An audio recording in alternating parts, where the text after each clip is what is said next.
I wanted to show you something. I bought myself these beautiful roses. Not sure you can tell, but they're hot pink. They're really pretty. It's a reminder, if you've got a partner, get them some roses for Valentine's Day. I work in London, and often the train ride back home is quite busy.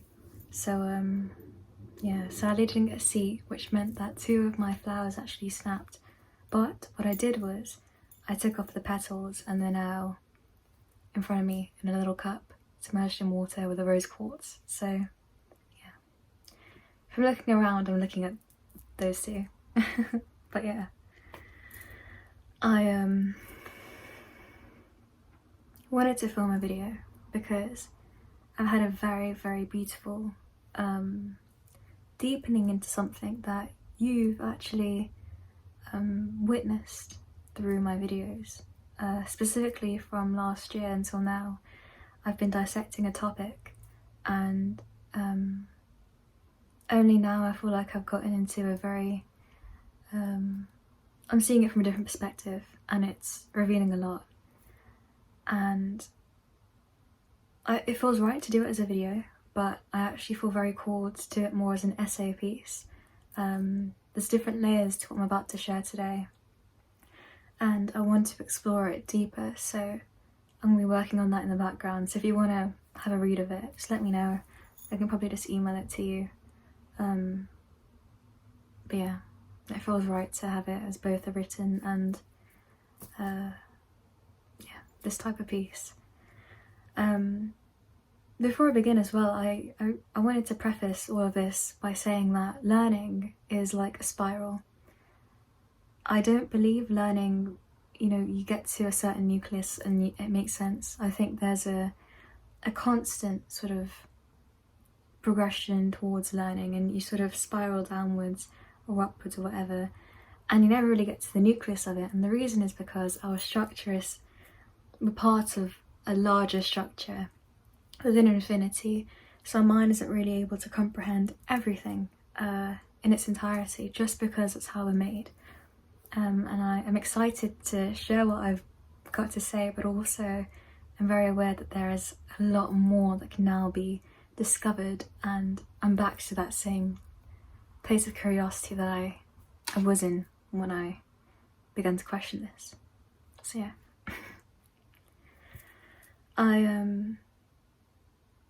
I'm the type of person, and I feel like you probably are too if you watch my videos, who really wants to pick apart life, and it just happens naturally actually, where the mundane things actually become a lot more dystopian and don't actually make much sense when I unpick it.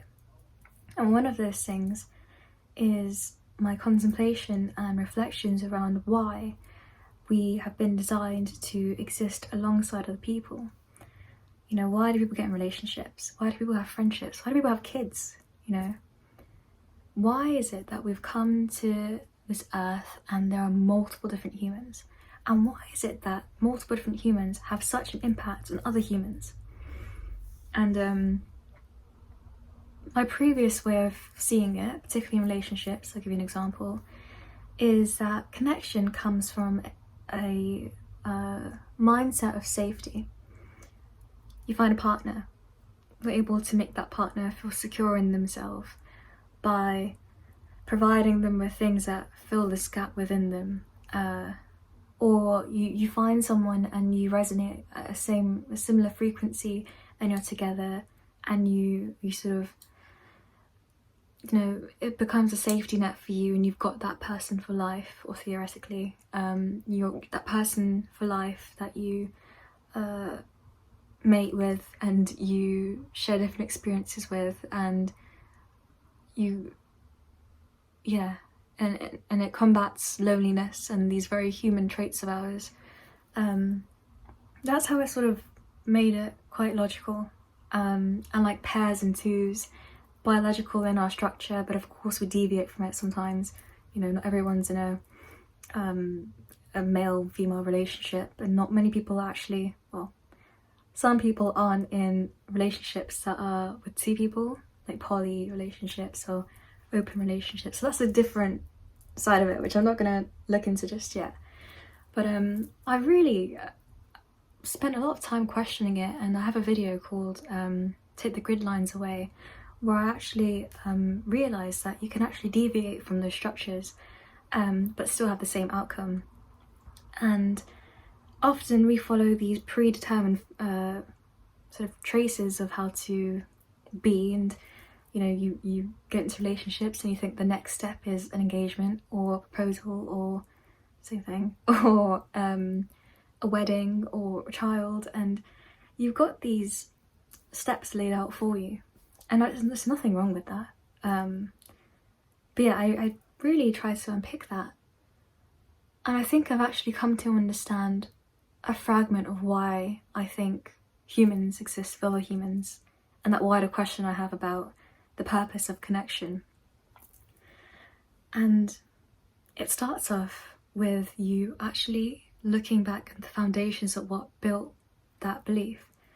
So I just want you to completely erase, or at least attempt to erase, those pre-existing perceptions in your head, and let's just take it back to the start. So everything has one link. We've got one thing in common at least, and that is that we're all from the same source. There are no four corners of the universe. Everything is made from something that is a common thread within us all. The same, I'm not saying poetically, the same thing that is within me and my structure exists in stars. There is something that connects us. We are all relatives in this universe, in space, you know, in existence.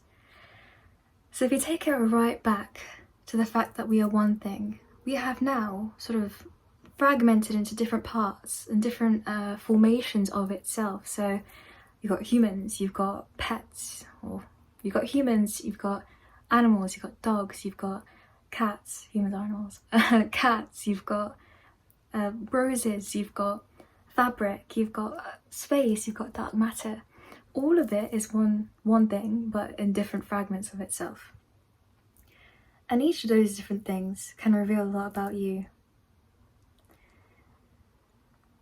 But one thing that I want you to really focus on and question is, well, why is it that in this universe I have now currently manifested in this form where I'm an individual engaging with things that are outside of me, right?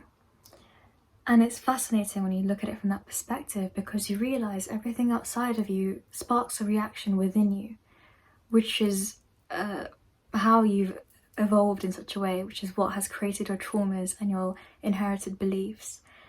But it's all you, right? You are interacting with yourself, but from a very individual lens.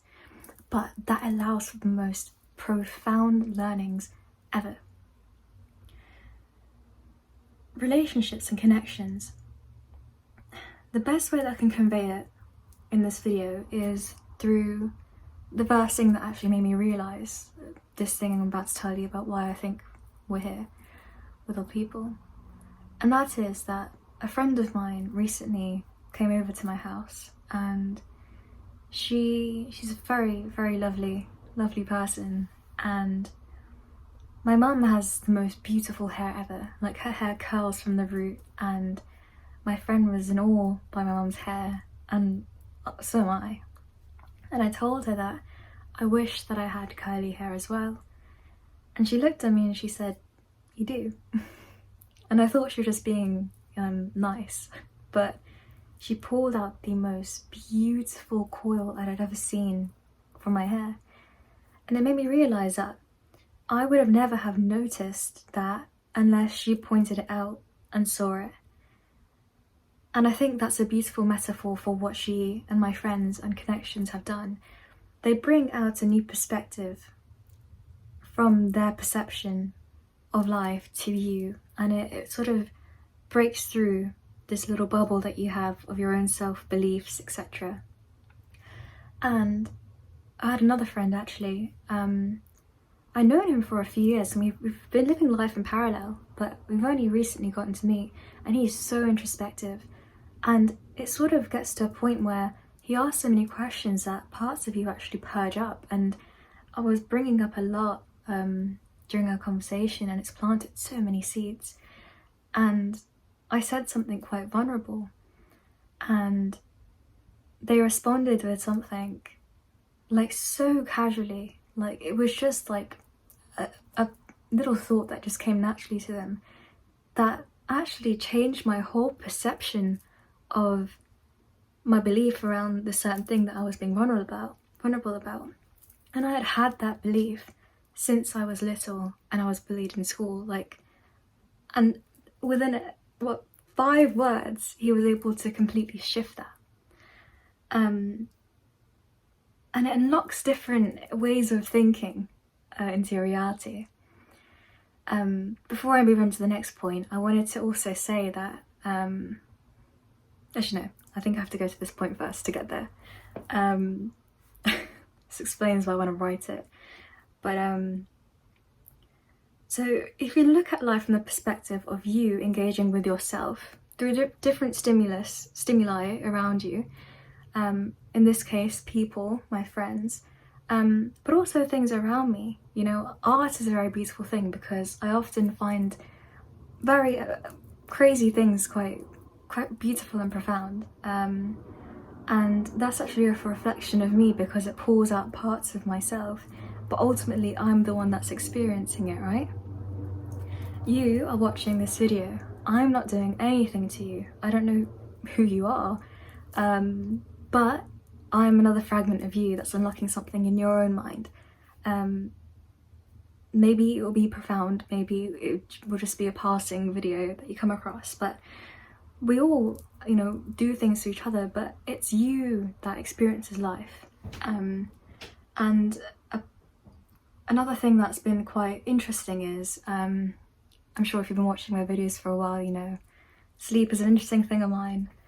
And the other day, I was sleeping, and before I went to bed, I saw my phone, and I got a really cool email from work.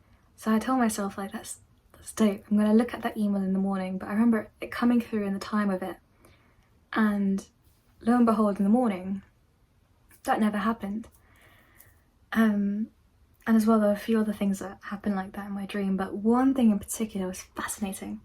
I was asleep and I got sleep paralysis, so it happens from time to time, and I had an episode of sleep paralysis. And I remember my younger sister walked into the room, and I've got a mirror right there, and she checked herself out in the mirror, which is a very normal thing for her to do.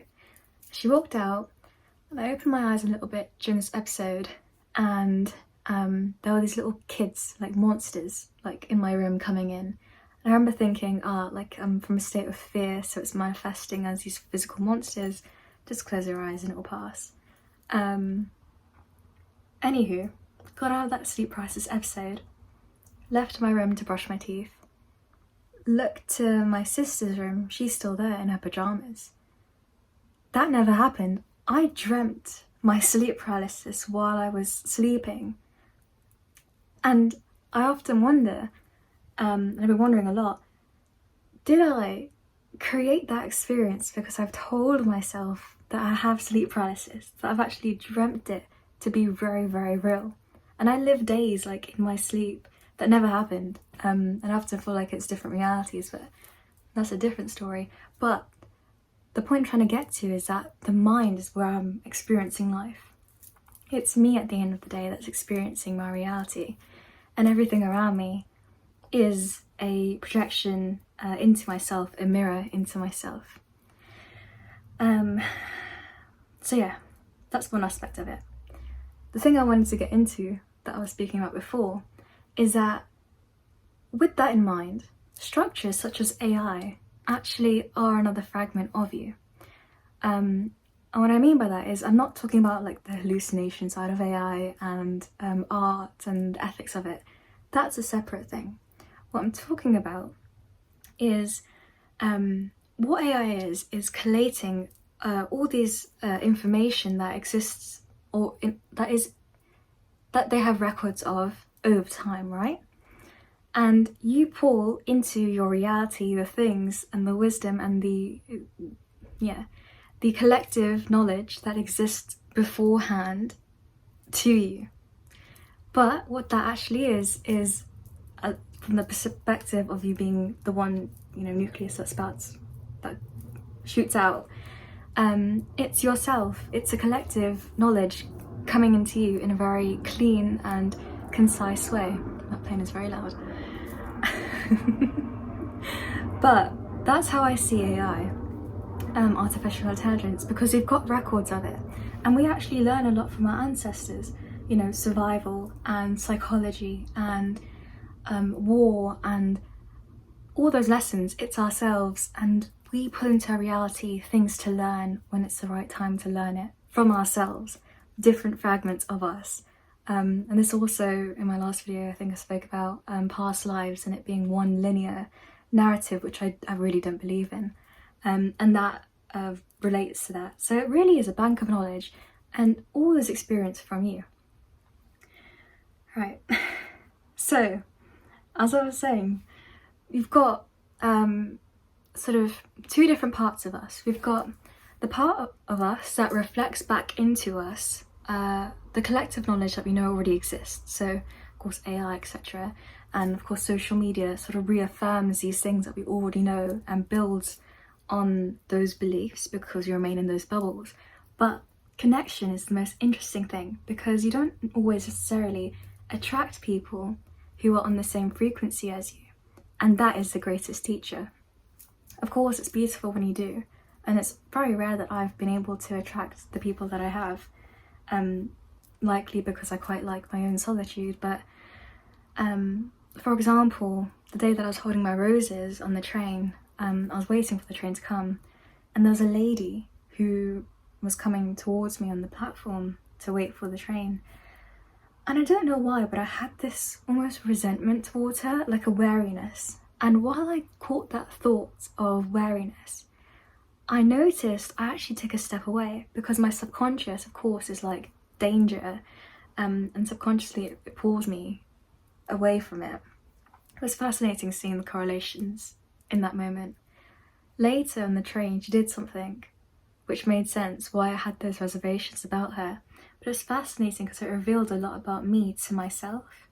I don't know that lady, but that's a reflection of me from someone else. It all really is you. It's you.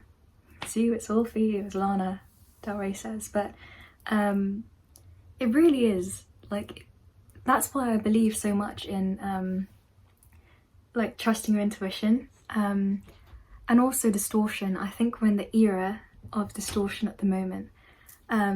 So of course you had like the caveman era, which you probably know that I love, and then we've had these other eras come, and all these phases, chapters of our evolution. But at the moment I feel like we're currently in the stage of like illusion and distortion, because you can't tell what's real or not. AI and etc. and media, etc. And people actually aren't able to read sources and tell them apart, and that's why I believe that being deepening into yourself is so important, so you can trust your own gut, and you can remain true to your being, and you can tell, you can decipher reality in the way that's true to you. Someone actually commented something about the penguin in my last video or something, and that's it. The video cut out. But yeah, you can actually make those decisions, and I think that's really important in this day and age, and that would allow us to be able to deepen into ourselves. So again, why do I believe that connections exist, particularly in couplets? And I think couplets part does come to the origin of our biology. It's an interesting design. I don't believe you have to be held down to that, but yeah, connection allows you to bring in different ways of thinking that pop that bubble of self-belief, beliefs that you've cultivated over your experience, and that's what allows you to grow. Now, I don't believe we will ever be able to be our ultimate being, which is infinity. Like, that's not our structure. Our bandwidth is not capable enough to absorb all of that information. Oh, there's so much I can get into, but our body and our mind and our capacity as humans is not able to facilitate that, because although we have the ability to question ourselves, to explore ourselves, to stretch our minds, to be able to catch as much wisdom as we can from the world around us, there is still the aspect of survival. And that's the most beautiful duality of this human experience. You know, I'm still human. I have to eat. I have to drink water. Also, I had hibiscus water, but I have to drink water. I have to,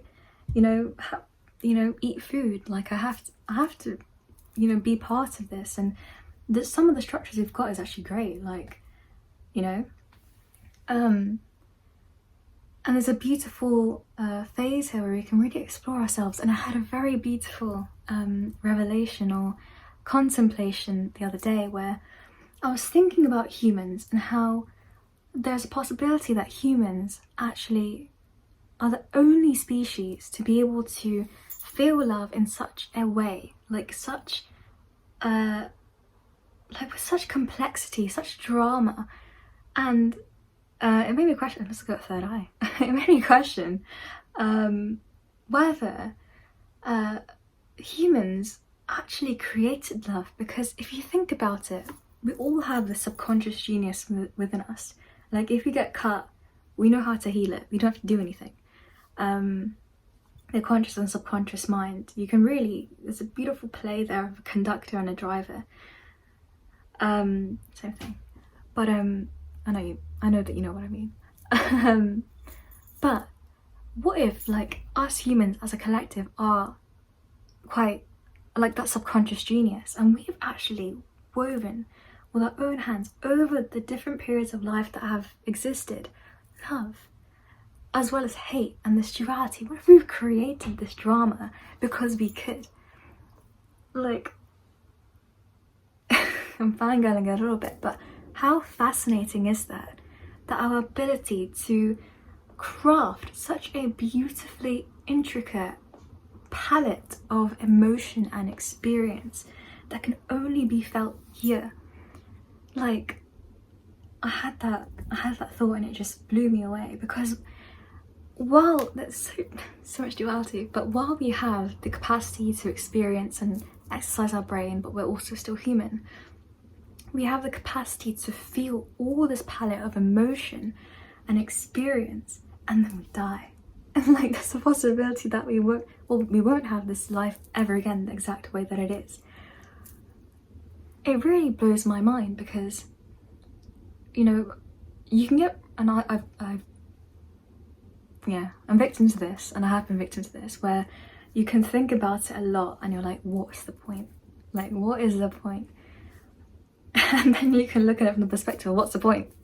Like, we're all going to die at some point, but we're all alive for this very small amount of time in this unique structure, in this time period of distortion, and we might not have anything to strive towards. And that's the best thing, actually. There's no expectation from us.